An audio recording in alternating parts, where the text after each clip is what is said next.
समस्त सांबादिक बंधु मान मोर नमस्कार। आज ये मिश्रण पर्व मंचर उपस्थित राज्यसभा सांसद मानस कुमार मंगराज महोदय, पूर्वतन सांसद बालेश्वर रवींद्र कुमार जेना महोदय, राज्यसभा सांसद डॉक्टर सस्मित पाठक, मोर पुराणा कलिग बीजेडी मुखपात्र डॉक्टर प्रियव्रत माझी,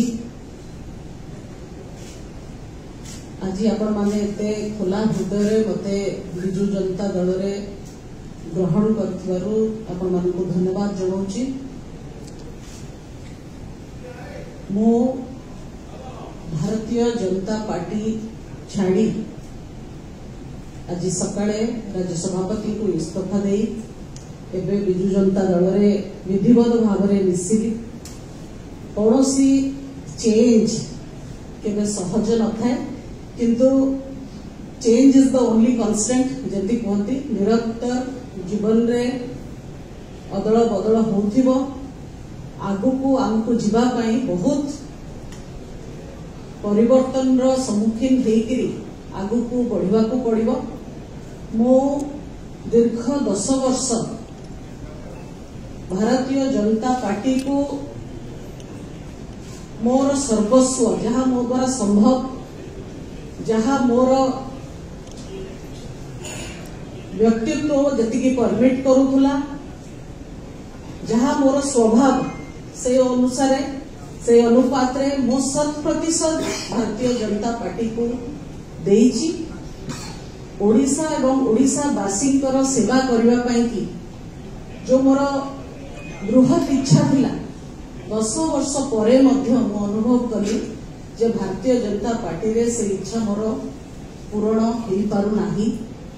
कोठी ना कोठी एते परिश्रम तो समस्त अन्य माने भी करूचंती, किंतु एते कमिटमेंट सह काम कला परे भी दलर नेतृत्व पाखरे मो आस्थाभाजन हो पारि ना, कौन कारण मो पर भरोसा पाइला ना, एवं अनुभव कली जे मो पाई मो काम भारतीय जनता पार्टी सहित बोधे एतिकी थिला, आउ सेठी मोर काम सरी जाइथिला, आउ काम करिवार सुजोग नथिला। तेणु आगु को बढ़िबा पाई ओडिशा रे जो विकास रो स्रोत बहुची, माननीय मुख्यमंत्री ओडिशार लोकप्रिय मुख्यमंत्री माननीय नवीन पट्टनायक महोदयंकर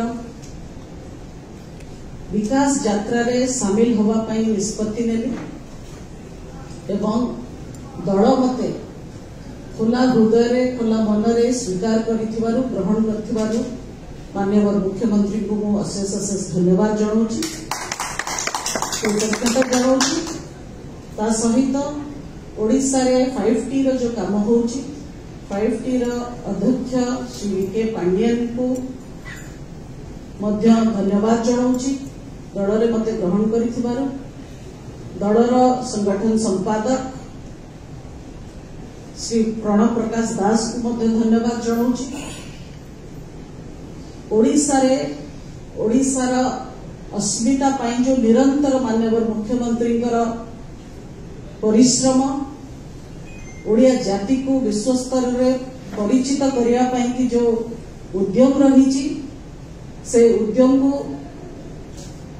प्रशंसा करने सह उद्यम रे मु अनुप्राणित होगी मु निजे मध्य से काम रे गुंडुची मूषा भली टिके बाली झाड़ीवार भूमिका निर्वाह करने को चाहूँगी एवं मते दल जो काम रे लगेबो, जो काम दब मु से काम खुशीर सह करी।